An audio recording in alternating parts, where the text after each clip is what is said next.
Hi friends, second shot. ఈరోజు ఉపాధ్యాయ సాధికారతలో ముఖ్యమైన నిర్వచనాలు. చరిత్ర సృష్టించేవాడే ఉపాధ్యాయుడు అనే నిర్వచనం ఇచ్చినది హెచ్.జి. వేల్స్. చరిత్ర సృష్టించేవాడే ఉపాధ్యాయుడు. అలాగే ఉపాధ్యాయుడు భవిష్యత్ రక్షకుడు అని చెప్పినది మహాత్మా గాంధీ. మనిషిని మనిషిగా మలిచేవాడే ఉపాధ్యాయుడు అనే నిర్వచనం ఇచ్చినది ఆడమ్స్. అలాగే చెప్పుకోదగ్గ వృత్తి ఏదైనా ఉంది అంటే అది ఉపాధ్యాయ వృత్తే అనే నిర్వచనం ఇచ్చినది టాండాల్.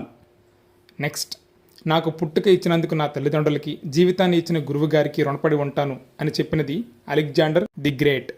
నెక్స్ట్ వన్, ప్రధాన సమస్య పిల్లలను విద్యావంతులను చేయడం కాదు, ఉపాధ్యాయులను విద్యావంతులను చేయడం ఎలా?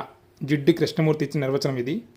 నెక్స్ట్ వన్, విలువలతో కూడిన బోధనతో నా గురువులు నన్ను కాలం కన్నా కొన్ని దశాబ్దాల ముందుకు తీసుకువెళ్లారు అని గొప్ప నిర్వచనం ఇచ్చినది ఏపీజే అబ్దుల్ కలాం.